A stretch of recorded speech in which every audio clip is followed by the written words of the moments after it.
안녕하세요. 심신이 건강한, 아니, 건강해지고 있는 40대 여자입니다. 믿음을 줬을 때 배신당하지 않는 방법이 뭐가 있을까요? 우리 모두 처음부터 배신당할 생각으로 누군가를 믿진 않지만, 오직 나 자신만을 믿는다면 아무도 나를 배신하지 않는다는 말처럼 어쩌면 나 빼고는 100%의 신뢰가 불가능하다는 진리가 저를 참 씁쓸하게 만드는 것 같습니다. 지금은 아니지만 저는 젊었을 때 동대문에서 옷장사를 하면서 먹고 살았어요. 직원이 10명이 넘는 대형 매장에서 일했었는데 그 수많은 직원들 중 단연 눈에 띄는 게 바로 제 남편이었죠. 남편은 저희 매장뿐만이 아니라 그 건물에서도 파다할 만큼 평판이 좋았는데 지나가는 개한테도 기분 좋게 인사할 만큼 인사성부터 타고났었거든요. 일하는 건물에서 마주치는 사람에게는 일단 먼저 기분 좋은 웃음을 지으면서 인사를 했는데 남편을 잘 알지 못했을 때는 저렇게까지 안 해도 될 텐데 하고 그 모습이 굉장히 피곤해 보였습니다. 안녕하세요. 식사하셨어요? 안 하셨구나. 밥은 꼭 챙겨 드셔야죠. 저는 밥이 안 들어가면 집중이 안 돼서 꼭 연료 보충을 해줘야 해요. 안녕하십니까, 사장님. 매출은 잘 나오셨어요? 저희 매장이요? 저라는 1등 판매사원이 있는데 뭐가 걱정이겠어요? 이런 남편과 같은 매장에서 2년 정도 일을 함께 했었고, 어느 순간 마음이 맞아 연인까지 돼 1년의 연애를 했어요. 남편은 연애하기 전부터 무게 잡고 괜히 진지한 걸 좀 피하는 경향이 있었는데, 왜 있잖아요. 그냥 좋은 얘기, 밝은 얘기만 하고 싶어 하는 사람들. 연애 초반까지만 해도 그냥 성격이겠거니 했는데, 연애 1년을 채워갈 때쯤 하루는 남편이 함께 자주 가던 단골 술집에서 소주 한잔 하다가 저보다 먼저 취한 날이 있었고, 그때 만나고 나서 처음 하는 얘기를 제게 해주더라고요. 심각한 이야기만큼 본인 가족 이야기도 잘 안 했었는데, 그 전에 3살 터울의 남동생 이야기는 종종 들어서 동생이 있다는 것만 알고 있었거든요. 종종 매장에도 동생이 놀러 오기도 했었고요. 그때 사이가 참 좋아 보인다고 생각을 하긴 했었는데 그럴 수밖에 없는 이유가 있었더라고요. 나, 나랑 정혁이 사실 할머니 손에 자랐다. 고향도 서울이 아닌데 우리 아버지가 지방에서 소방관이셨어. 소방관. 너무 멋있고 대단하지. 근데 그 가족은 매일 오늘은 무사할 수 있을까 가슴 졸일 수밖에 없는 직업이고, 나나 내 동생은 어려서 그저 우리 아빠 멋있다고 생각했지만 하루는 산불이 크게 진짜 난 날이었어. 이거 TV 뉴스에도 나왔다. 초겨울이라서 건조하고 바람도 심하게 불어서 쉽게 진압이 안 되는 거야. 제발 비라도 한 방울 떨어져서 우리 아빠를 도와줬으면 좋겠다 했는데 그게 마지막이었어. 우리 아버지를 포함해서 4명의 소방관이 진압을 위해서 투입됐다가 그대로 순직하셨지. 그날 아침만 해도 내복바람으로 자고 있던 나랑 내 동생 깨워주시던 아버지가 세상에서 갑자기 사라진 거야. 근데 그게 끝이 아니어서 더 문제였어. 어머니란 사람마저 애들 혼자 못 키우겠다고 할머니 댁에 나랑 동생 맡기고 잠적했어. 나중에 좀 크고 나서 할머니 말 들어보니까 아버지 돌아가시고 얼마 안 가 다른 남자를 만났나 봐. 그 남자랑 도망가서 살림 차린 것 같다고 하더라고. 이게 말이 돼? 내가 아직 부모 마음을 아는 건 아니지만 아무리 남편이 그렇게 됐어도 내 새끼들을 두고 가서 잘 살 수가 있냐고. 내 가족을 어떻게 그렇게 쉽게 버릴 수가 있어? 나 대학교 2학년 때 할머니 돌아가시기 전까지는 할머니 손에 사랑받고 보살핌 받으면서 잘 살았다고 생각했는데 내 부모 중 하나가 날 버렸다는 사실이 웃으면서 살아도 가슴에서 안 지워지더라. 남편이 참 가엾고 안쓰러웠습니다. 그리고 동시에 이 사람이 살면서 당했던 최초의 배신을 잊을 수 있게 제가 진정한 가족이 되어주고 싶었고요. 그때는 사랑이라는 감정에 취해 이렇게 생각했지만 지금 생각해보면 사랑의 감정과 연민의 감정이 섞이면 사람의 이성이 마비되는 것 같아요. 그날 이후 저는 저희 부모님에게 남편에 대한 이야기를 했습니다. 결혼 생각을 할 만큼 진지하게 만나는 사람이 있는데 이 사람에게 이런 상처가 있다고요. 그리고 그 상처를 내가 어떻게 치유해줘야 할지 모르겠다고 하니 부모님께서는 한번 그 사람을 저희 집에 초대해서 밥 한 끼 하자고 하시더군요. 남편에게 말을 하니 처음에는 놀라다가 가겠다고 했고요. 그렇게 결혼 이야기를 하기도 전에 남편을 저희 집에 초대를 했는데 식사를 하면서 남편과 아버지는 반주를 한 잔씩 했는데 그때 아버지가 그러셨어요. 사람 사는 게 참 마음대로 되는 게 하나도 없지. 사람도 일도 뭐든 마음대로 되는 게 없어서 답답하고 나만 이렇게 사나 조바심도 나고 마음 둘 곳이 없어서 공허해지기도 하는 게 사회생활이고 현실이지. 그럴 때는 무슨 일이 생겨도 내 편이 되어주는 가족 품만큼 사람이 마음 놓이는 곳이 없어. 듣기로는 동생이 있다고 들었는데 물론 둘이서 서로 든든하게 버틸 수 있는 버팀목이 되어줄 테지만 아무래도 내리사랑이라서 수혁군이 마음 놓고 비빌 언덕은 안 되지. 안 그래? 사람이 내가 지켜줘야 하는 사람이 있을 때 기운이 나는 것도 있지만 무엇보다 힘들 때 온전히 나를 맡길 수 있는 곳이 있어야 살면서 숨통도 트이고 그러는 거지. 내가 수혁군을 오래 보진 못했지만 이렇게 수혁군이 내 딸과 만나고 우리가 술잔을 기울이면서 마주보고 있는 것도 인연이 아닌가. 아니지. 옷깃만 스쳐도 인연이라니 같이 술 한 잔도 했으니 이것도 일종의 하늘이 맺어준 인연이라고 하면 내가 너무 오버하는 건가? 내가 뭐 거창한 소리 하는 건 아니고 한 번 열린 문은 쉽게 안 닫히니 뭐든 뭐 배가 고프든 조언이 필요하고 아니면 오늘처럼 술 한잔 하고 싶다거나 아니면 아무 이유가 없는 날에도 여기 찾아오면 수혁군은 언제나 환영이니까 부담 없이 오라는 말이야. 알았나? 이때 남편은 목이 메어온 건지 한동안 목을 가다듬으면서 대답을 못하다가 이내 네, 아버님 감사합니다 라고 하더라고요. 부모님께 마음을 받고 본인 또한 마음을 연 남편은 결혼 전에는 따로 시동생을 저희 부모님께 소개시키기도 했습니다. 결혼도 저도 남편도 마음은 준비됐지만 경제적으로는 준비가 안 됐을 때라서 신혼을 친정에서 시작했거든요. 부모님께서 먼저 제안하셨지만 아무래도 처음에는 처가살이가 남편에게 괜찮을까 했는데 오히려 남편은 장모님 장인어른과 같이 살면 집이 더 복잡거리고 사람 사는 냄새 나게 살 수 있을 것 같다며 오히려 긍정적인 반응을 보이더라고요. 그렇게 저희는 제 친정에서 신혼을 시작했는데 남편의 처가살이를 걱정하던 제 생각과는 다르게 남편은 저희 부모님과의 생활에 완전히 적응한 것처럼 보였습니다. 일찍 결혼해서 분가를 한 저희 오빠가 종종 집에 올 때면 집에 아들만 둘인 것 같기도 했었어요. 시동생도 자주 집에 초대해서 가족들 다 같이 식사를 하곤 했죠. 어느 순간부터 저희 부모님은 시동생을 사돈총각이라고 부르지 않으시고 정여가라고 정답게 불러주셨죠. 그도 그럴 수밖에 없는 게 시동생은 남편만큼 친화력이 좋기도 했는데 거기에 애교까지 더해져서 저희 부모님이 안 예뻐할 수가 없었거든요. 넓지 않은 집안에 복작복작 사람은 많았지만 그래도 어쩌면 그때가 가장 소소하게 행복했던 시절이었던 것 같기도 하네요. 그리고 결혼하고 2년 후에 제가 임신을 했을 때 부모님은 저희를 앉혀두고 그러셨습니다. 수혁이 지금 일하는 매장에서 얼마나 됐지? 어, 올해 6년 됐습니다, 장인어른. 오래됐구먼. 그 정도면 일하면서 배운 것도 많을 테고 쌓은 노하우도 있을 거고 그리고 자립할 때도 됐지. 아유, 아빠. 이 사람도 언젠가 본인 가게 차리는 게 꿈이라서 돈은 따로 모으고 있는데 지금은 좀 있으면 애도 태어나고 아직 시기상조가 아닌가 해서요.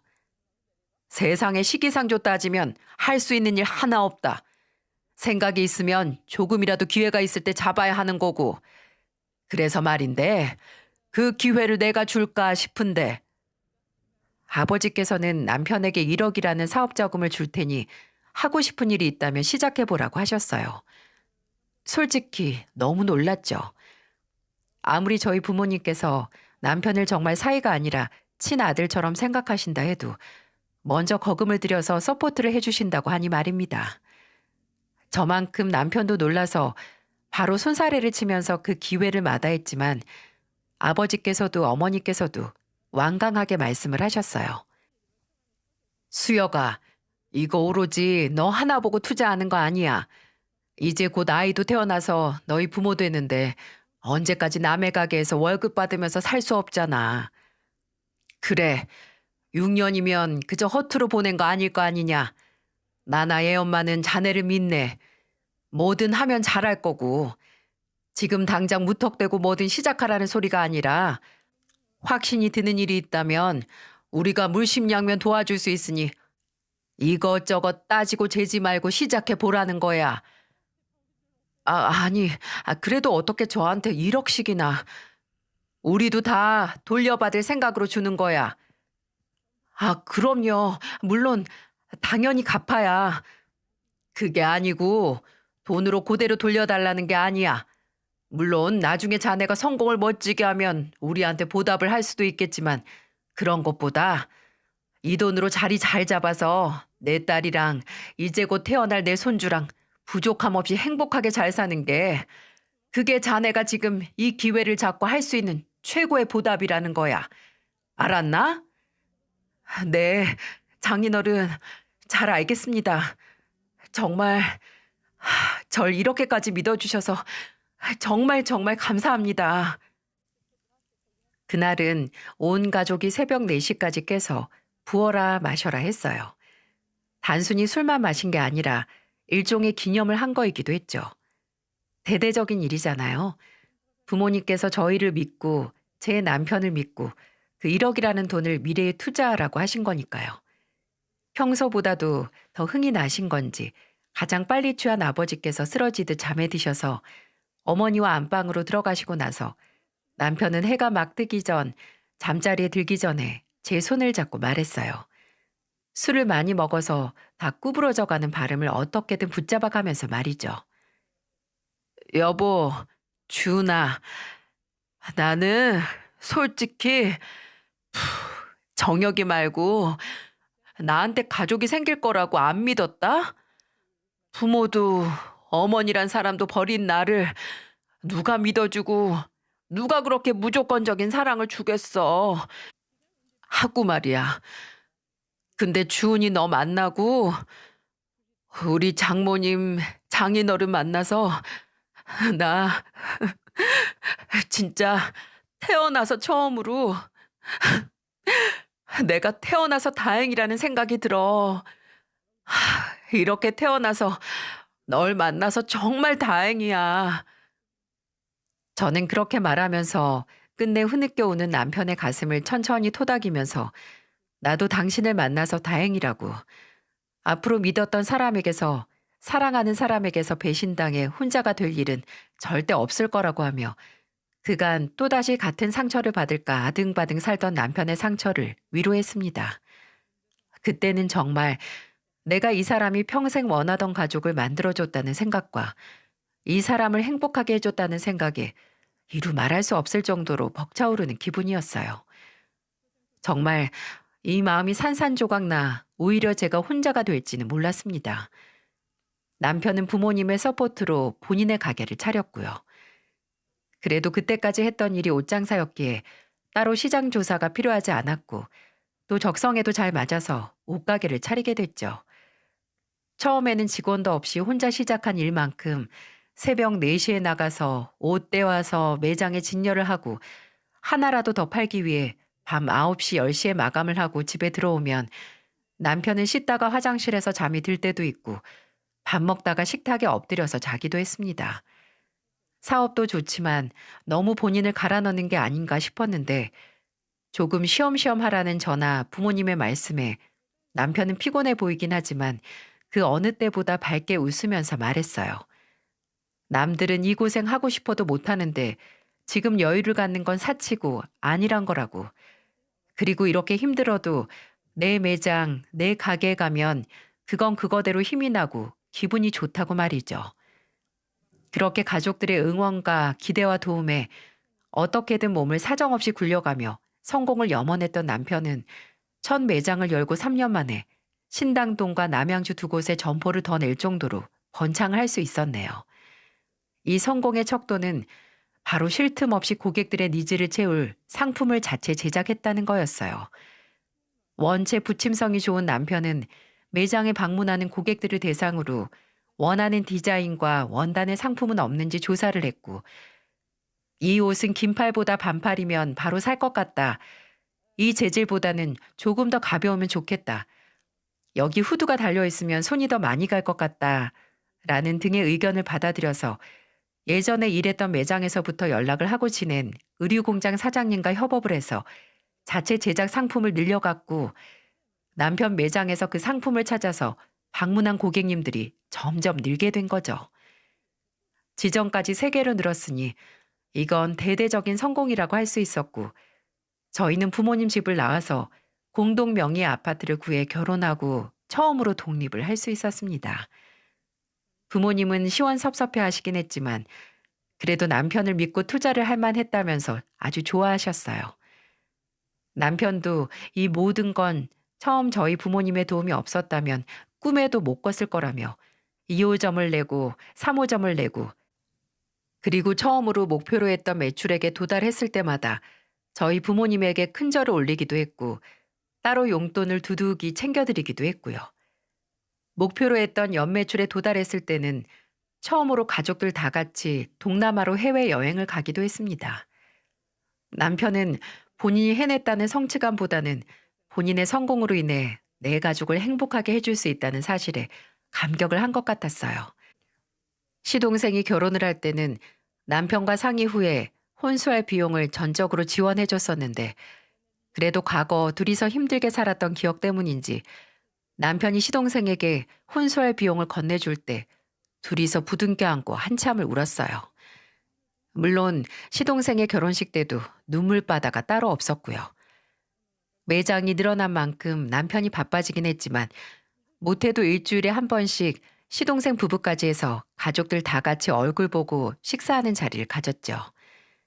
시동생이 결혼하고 나서는 부부끼리 만나서 모임도 자주 가졌는데, 어쩜 시동생이 사내 연애로 시작해서 새로 가족이 된 동서까지 사람이 너무 착해서 남들은 친인척 중에 하나라도 트러블 메이커가 있다는데 우린 이렇게 무난한 사람들만 모였나 싶기도 했어요. 이 꿈 같던 행복이 순식간에 악몽이 된 건 제 몸속에서 초대하지 않은 손님이 자리를 틀면서부터 시작됐습니다. 어느 날부턴가 밥을 조금만 먹어도 속이 금방 더부룩해지고 자주 속이 쓰리는 거예요. 제가 요새 속이 좀 불편하다고 하니 남편은 이 김에 식사량 줄면 다이어트도 되고 좋지라던가 역류성 식도염 아니냐고, 그러니까 먹고 바로 눕지 말라는 말만 하더라고요. 그때는 저도 그렇게 심각한 거라고 생각을 안 했는데, 어머니와 동네에 있는 뒷동산 수준의 산에 등산을 갔을 때 이상하게 평소보다 배는 숨이 차기 시작했어요. 어머니는 제가 숨을 좀 급하게 몰아쉬고 얼굴까지 새하얗게 되니 걱정된다고 병원 가서 검진 한번 받아보라고 하셨네요. 설마 아무것도 아니겠지. 이제 나도 나이가 들어서 그런 거라고 애써 머릿속에 퐁퐁 생겨나는 불안감을 무시하고 병원에 갔습니다. 근데 왜 항상 머릿속에서 지워지지 않는 최악의 생각은 빗나간 적이 없을까요? 검사 결과 저는 위암 2기 판정을 받았습니다. 그냥 나이가 주는 자연스러운 현상이겠거니 했던 게 모두 내 몸 안에 암세포들이 자라나고 있다는 증거였다는 겁니다. 의사는 수술과 항암 치료에 대해 말하면서 그나마 이제 알아서 다행이다. 종합검사를 더 해본 후 수술 날짜를 잡든지 하자 했지만 그때는 아무것도 들리지 않고 아무 말도 하고 싶지 않았어요. 결과를 알고 며칠은 당장 가족들에게도 제 몸 상태에 대해 말하지 못했고요. 하지만 더 이상 숨길 수만은 없고 저도 당장 암이라는 두려움을 혼자 감당할 수가 없을 정도로 무서워져서 남편에게 말을 했어요. 저는 당장 제가 느끼는 두려움을 나누고 위로를 받을 수 있다는 기세로 남편에게 털어놓은 건데 남편은 제 고백을 듣자마자 인상을 팍 쓰더니 뭐라고 했는지 아시나요? 뭐? 암? 아니, 당신 가족들 중에 암이었던 사람 있어? 친척들 중에서? 그보다 몇 기인데 위암 몇 기냐고. 2기. 다음 진료 때 수술 날짜 상담해 보기로 했어. 2기. 그러니까 내가 진즉에 병원 가보라고 했잖아. 왜 미련하게 병을 키우길.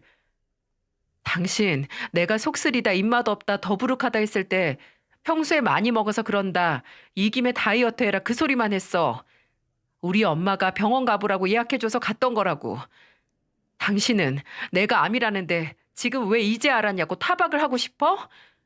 내가 이 병을 이렇게 키우고 싶어서 키웠어? 아니, 그게 아니고 나도 너무 속상해서 미안해. 놀라서 그랬어. 그래. 위암 그거 요새 아무것도 아니래. 말기만 아니면 수술하고 치료받으면 생존율도 높다잖아. 괜히 100세 시대라고 하겠어? 걱정 마. 다 괜찮을 거야. 솔직히 이때 이 사람이 이 정도로 공감 능력이 없고 위로를 못하는 사람인가 싶었습니다.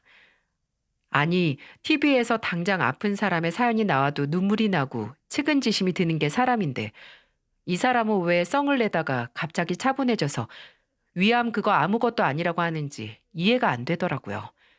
살짝 실망도 했고요. 제가 서운함을 토로하니 남편은 미안하다고 놀라서 말이 헛나왔다고 했지만 오히려 그때 저는 결혼하고 처음으로 남편의 본 모습을 본 걸지도 모르겠습니다. 처음에는 병원 예약 날마다 가겠다고 한 사람이 같이 병원에 갔다 하면 휴대폰을 들고 사라지는 겁니다.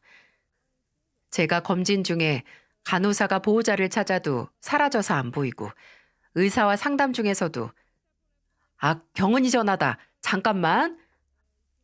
하고 신당동점 매니저한테 급하게 전화가 왔다고 하면서 휙 나가더라고요. 아니 평소에도 바쁜 사람이 일부러 시간을 내서 같이 와준 건 알겠는데 아무리 매장이 바빠도 그 전화 정도는 무시할 수 있잖아요. 나중에 받아도 되고요. 근데도 그렇게 나 이렇게 바쁜 사람이라는 걸 티를 내니 나중에는 오히려 눈치가 보여서 제가 먼저 앞으로는 같이 올 필요 없다고 괜찮다고 했네요. 그렇다고 제가 수술할 때 옆에 있었을까요? 제가 수술 전에 있던 병실이 3인실이었는데 여자들이 입원해 있는 병실에 있기 불편하다고 잠깐 있다가 가려고 하더라고요. 그때 저희 어머니만큼이나 병실에 자주 오던 동서도 그 말을 듣고 어이가 없었는지 원래는 안 그러던 사람이 톡 쏘아붙였어요. 아주버님, 저기 남자 환자들 있는 병동 가보세요. 옆에서 병수발하는 보호자들이나 간병인들 죄다 여잔데 그 사람들은 남자들 가득한 병실이 안 불편할까요? 매장에서 여자 고객들은 잘만 상대하시면서 새삼스럽게. 근데 수술 전보다도 저를 비참하게 한 일은 따로 있었습니다. 절제 수술이 성공적으로 끝났지만 저는 마냥 안심을 할 수 없었어요. 아직 항암 치료가 아득하게 남아있기도 했지만 마음 편히 기댈 수 있는 사람이 이 모양이었거든요. 제가 수술을 하고 나서 10kg 정도 빠졌어요. 수술을 하고 나서도 사라진 입맛이 잘 돌아오는 것도 아니고 속도 이전보다 더 빨리 차는 느낌이라서 잘 먹지 못하기도 했고 한 번 먹으면 소화를 위해서 오래 씹고 삼키는 습관을 들여가던 참이기도 했고요. 그래서 한 번 식사를 하면 예전에 먹던 양의 반의 반 분량을 30분 이상 먹기도 했습니다. 근데 하루는 남편과 아들과 식사를 하고 있었는데 남편이 제가 먹는 모습을 보고 갑자기 한숨을 푹 쉬더니 숟가락을 딱 내려놓는 겁니다. 왜 그래? 벌써 다 먹었어? 아니, 밥 한 숟가락을 3분이 넘게 씹는 거 보는데 내가 밥이 넘어가겠어? 무슨 소도 아니고 되새김질 하는 것 같잖아. 그 말을 듣는 순간 무슨 감정이 들기 전에 먼저 눈물이 뚝 떨어지는 겁니다. 와, 너무 서럽고 서운하더라고요. 저는 어떻게든 먹고 살려고 안 들어가는 밥 꾸역꾸역 먹고 있는데 그게 본인 입맛을 떨어뜨린다는 거 아니냐고요. 제가 우니까 애도 놀라서 엄마 왜 우냐고 하고 남편도 아차 싶었는지 조용히 있다가 제게 미안하다고 말이 헛나왔다고 하더군요. 저는 조용히 눈물을 닦고 말했습니다. 내가 아픈 후로는 당신 참 말이 허투루 잘 나오네. 아픈 사람이랑 마주보고 밥 먹기 싫으면 따로 차려서 먹어. 나도 내 식단 아닌 음식 따로 준비하는 거 힘드니까 당신은 따로 먹고 나는 우리 우주랑 먹을게. 그럼 당신도 편하겠다. 그치? 그리고 남편은 제 말은 뭔가 부딪히면 몸이 너무 딱딱한 거 아니냐. 그거 전부 뼈냐고. 언제부터 살 붙냐는 둥 잘 먹지 못해 살이 찌지 않는 제게 눈치를 줬고 또 항암 치료를 시작하고 2달부터 점점 머리카락이 빠져갔을 때 예전과는 너무 다른 제 모습에 적응이 안 되니까 집에서도 가발을 쓰고 생활하면 안 되냐고 진지하게 묻는 게 아니겠어요? 지가 보기 싫으니 제게 참고 쓰라는 겁니다. 아픈 것도 힘든데 이 인간은 힘이 되어주긴커녕 오히려 나를 더 힘들게 하는구나 하는 생각은 내가 아프다는 사실보다도 저를 더 비참하게 만들었죠. 처음에는 나도 당신 뱃살 보기 싫으니까 살을 빼든 복대를 입어서 감추든지 해라. 당신 이마 휑해서 눈 따가우니까 모자를 쓰든 나 가발 산 곳에서 부분 가발을 맞춰서 써라 라고 대응하기도 했고 울면서 화를 내보기도 했지만 남편은 초반에만 미안해하고 나중에는 아예 에휴 하면서 오히려 성가시다는 듯 자리를 뜨더라고요.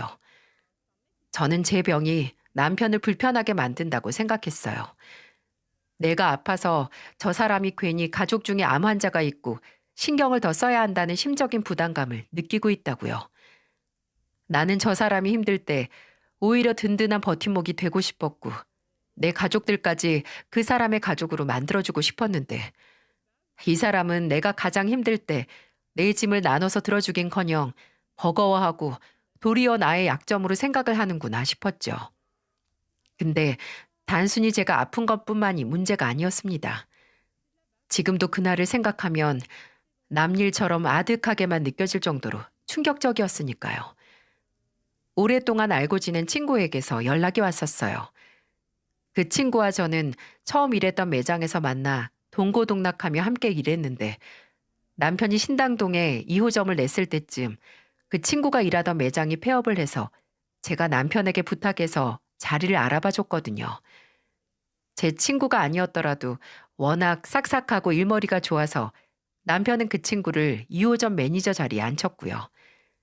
그 친구가 애인이 있었을 때는 저와 남편과 커플 모임도 가졌었고 제가 결혼하고 아이를 낳고 이사를 하는 등 인생에 있어서 크고 작은 순간을 함께했던 친구였어요.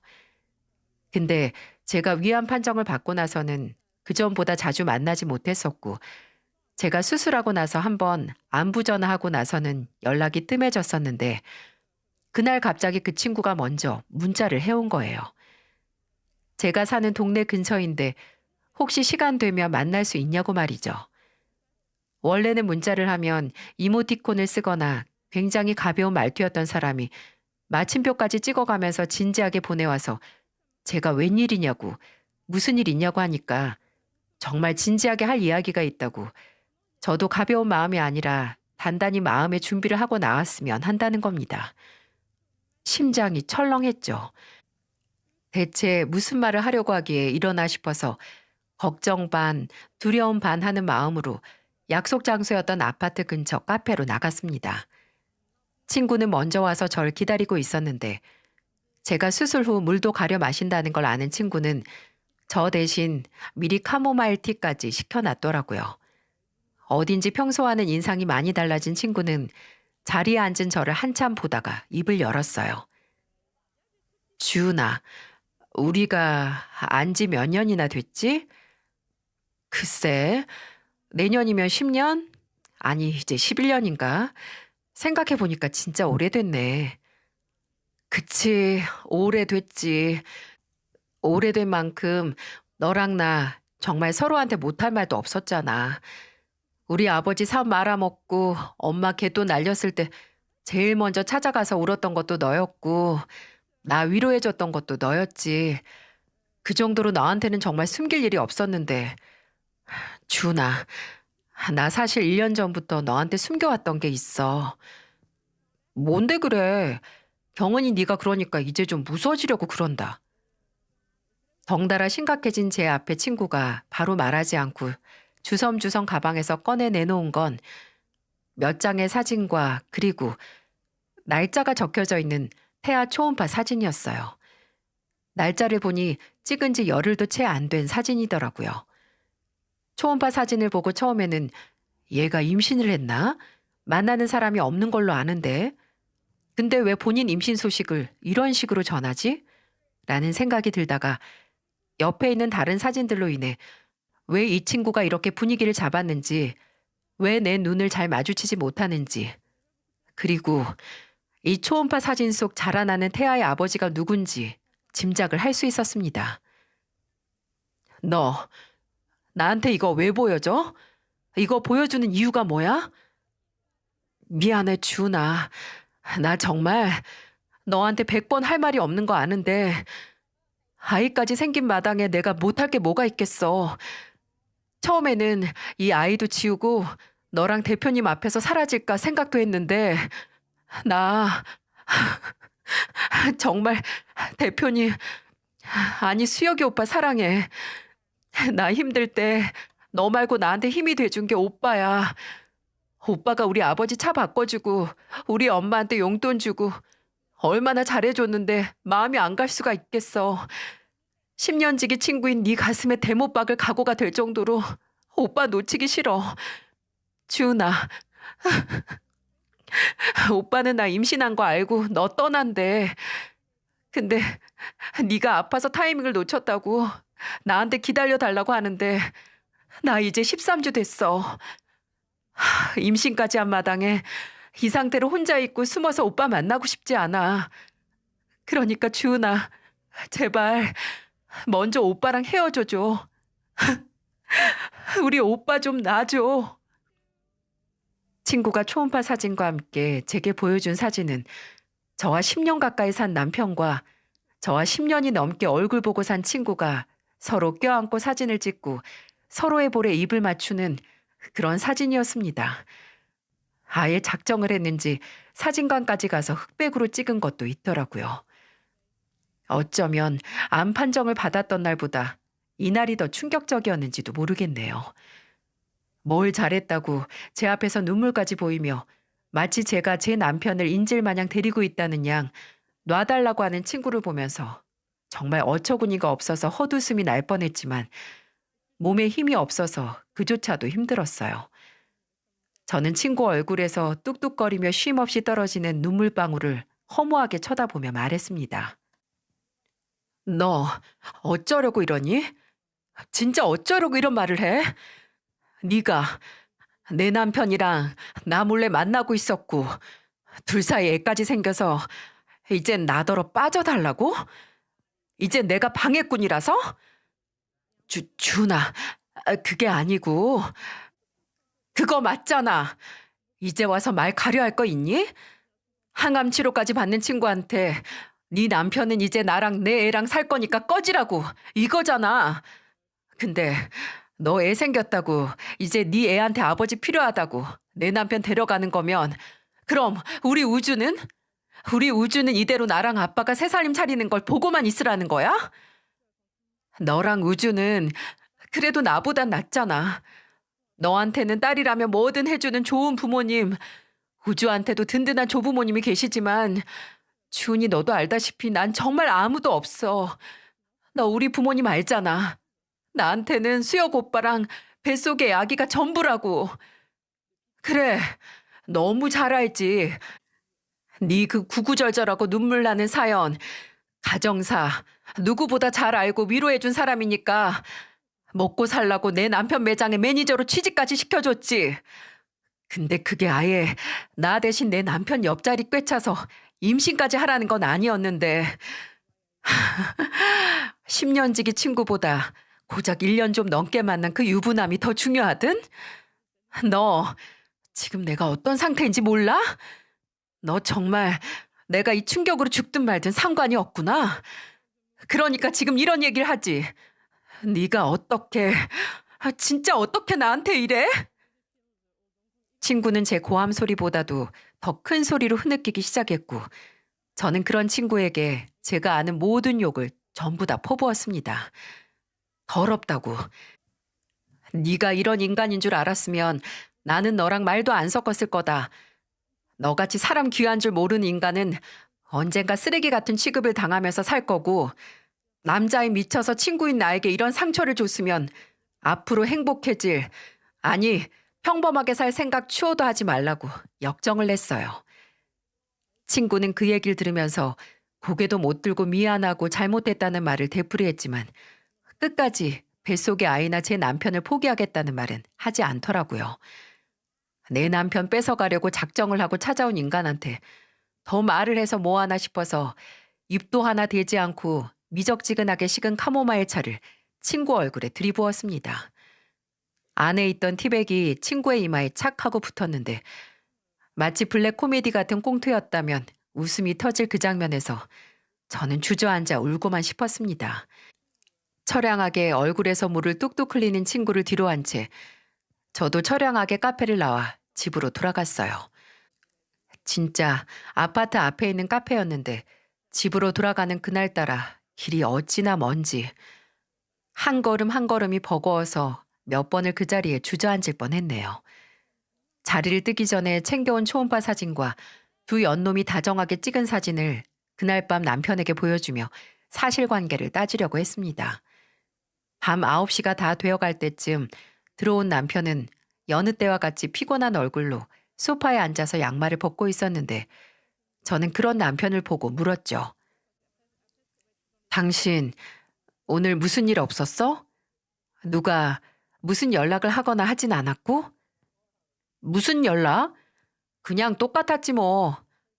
그래서 피곤해 죽겠어. 그럼 나한테 할 말도 따로 없어?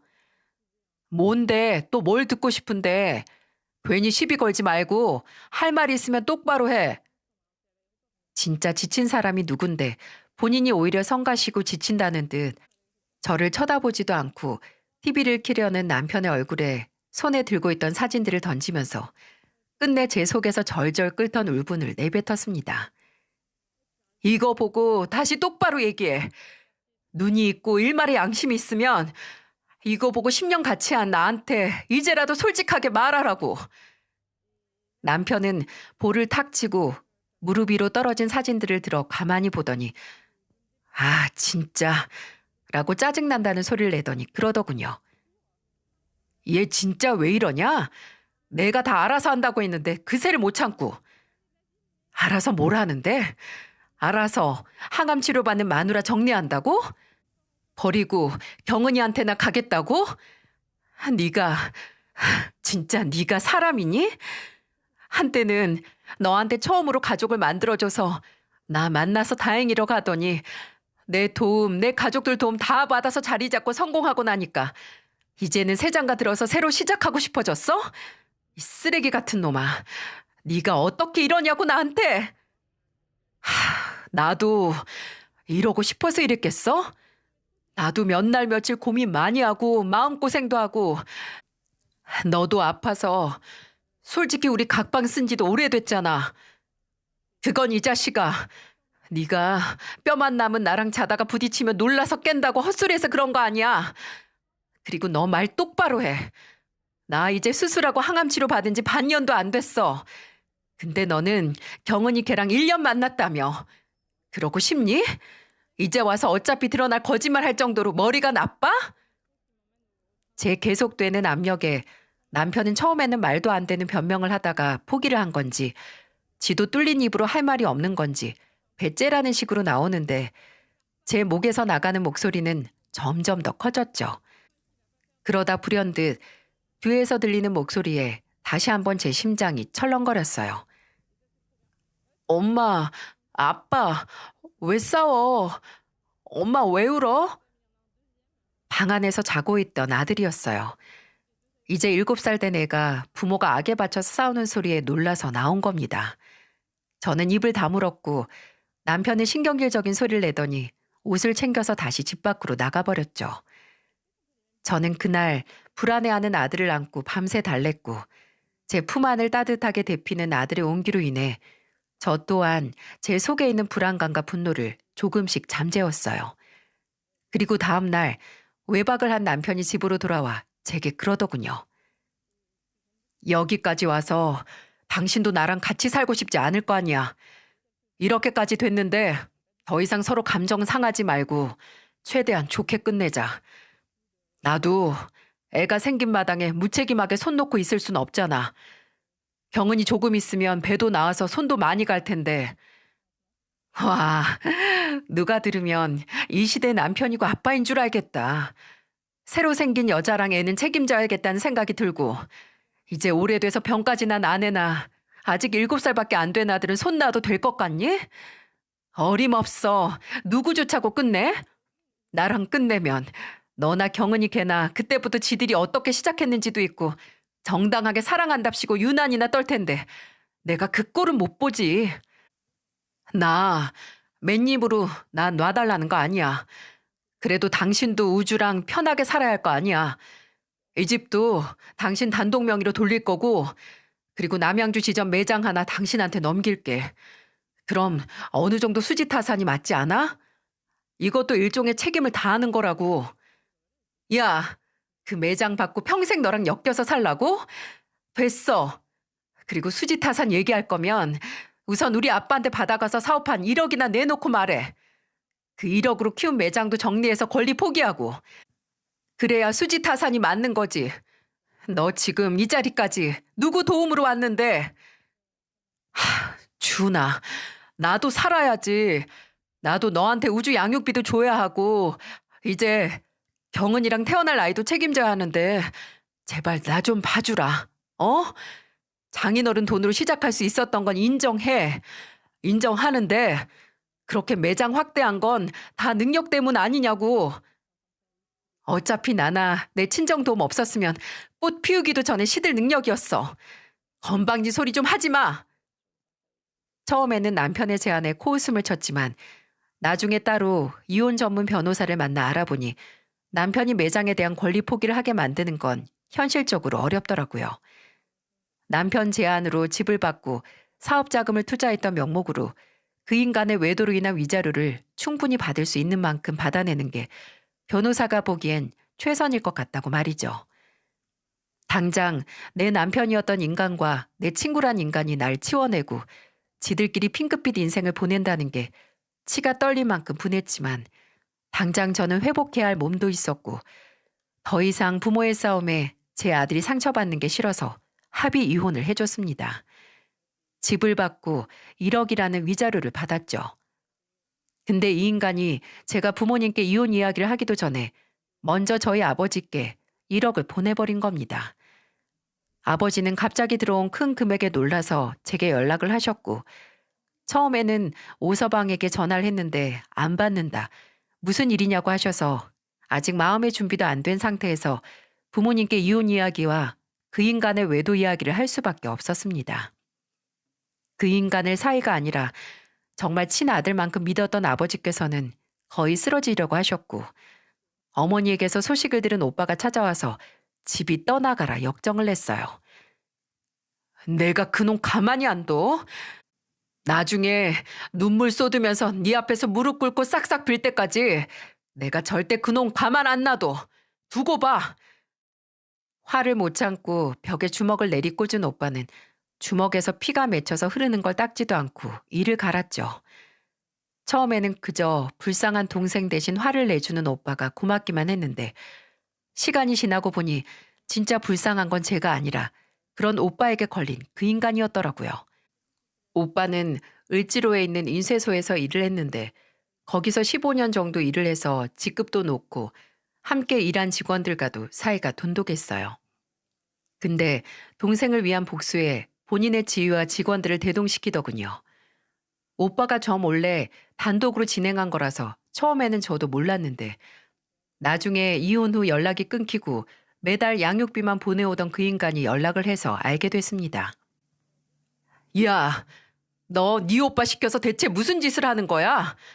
내가 동네 쪽팔려서 매장에를 못 나가. 네 오빠랑 직원들 때문에 매출도 바닥 찍었는데 이거 어떻게 보상할 거야? 내가 집도 주고 위자료도 애 양육권도 다 포기하고 줬잖아. 그럼 조용히 살 것이지 왜 이제 와서 이 난린데? 나 더는 못 참아. 명예훼손, 모욕죄로 고소할 거니까 두고 봐. 이게 미쳤나? 왜 이 난리이지 했는데 이 난리를 피울만 했더라고요. 저희 오빠가 일하는 인쇄소에서 전 남편의 외도 사실을 폭로하는 전단물을 100부나 만들어서 매장 세 곳 근처에서 직원들과 함께 배부를 했던 겁니다. 그리고 이것뿐만이 아니라 직원들이 매장을 돌면서 옷을 구매하고 며칠 후 바로 환불을 하고 가서 10벌, 20벌씩 입어만 보고 그냥 나오는 등의 진상까지 피운 거죠. 소문은 소문대로 돌고 매장 손해는 손해대로 나니까 전 남편이 참지 못하고 제게 연락을 한 거예요. 심지어 잠깐 한 것도 아니라서 5달 가까이 그 농성을 해서 진짜 전 남편에게 고소를 당한 오빠는 벌금까지 물게 됐었어요. 근데 오빠는 그깟 벌금 하나 안 아깝다고 얼마든지 낼 수 있다고 할 때까지 한다고 하는 거예요. 첫 번째 벌금을 물고도 오빠가 멈추지 않으니 전 남편은 제게 다시 연락을 해왔고 저는 성질을 있는 대로 내면서 그만하라고 하는 인간에게 이렇게 말했습니다. 네가 나한테 위자료 줬지 우리 오빠한테 준 거 아니잖아. 너는 나한테만 상처를 준 게 아니라 우리 가족 전체를 배신하고 상처를 준 거야. 너도 가족한테 버림받아 봤잖아. 그 상처가 어디 좀 오래 가디? 그러니까 고작 반년도 안 된 시위 때문에 앓는 소리 작작해. 우리 오빠는 이제 시작이라니까. 근데 그 통화를 마지막으로 오빠의 시위는 오래가지 않았습니다. 몇 달 후 전 남편이 아니라 제 친구, 아니 친구였던 경은이에게서 연락이 왔거든요. 경은이는 얼마 전 출산을 했다고 하면서 제게 그러더군요. 준아, 우리 매장 접고 지방으로 내려가기로 했어. 그러니까 너랑 네 오빠도 이제 그만해도 돼. 우리가 천벌을 받는 건지 아니면 네 오빠가 시작한 불매운동이 효과가 있는 건지 매출도 뚝 끊겨서 남은 재고만 수천 벌에 빚만 늘어서 더 이상 유지를 못할 것 같아. 우리 지방으로 가서 조용히 살게. 평생 너한테 미안한 마음 잊지 않고 살 테니까 제발 이제 그만 좀 해주라. 어? 부탁이야. 우리 조용하게 살 수 있게 해줘. 경은이의 연락이 있고 나서 한 달 후 이사를 하기 전 남편이 제게 연락을 또 해왔어요. 뭐 구구절절 제게 미안했고 떠나기 전 마지막 인사를 한다고 하는데 저는 그 인간 목소리를 더는 듣기 싫어서 말을 끊고 가서 뭐로든 돈 벌어서 내 아들 양육비나 꼬박꼬박 보내라고 했습니다. 마지막으로 예전 동서와 연락해서 듣기로는 정말 지방으로 가서 전 남편은 무슨 설비 기술을 배워서 산다는데 그냥 하루 벌어서 하루 사나 봐요. 한때는 매장 세 곳을 돌리면서 돈을 벌던 인간이 그 매장에서 빚만 잔뜩 남아서 다시 장사는 시작도 못하고 부정하게 시작한 관계에서 낳은 자식을 어떻게든 먹여 살리기 위해 아둥바둥 산다는 얘기를 들으니 속이 시원하지도 않고 그냥 무덤덤하기만 했네요. 어쩌면 그래도 같이 산 날에 대한 기억 때문에 마냥 기뻐할 수 없는 것 같기도 하고 그 인간이 불행해져 봤자 제가 행복해지는 건 아니니까 당연한 것 같기도 하네요.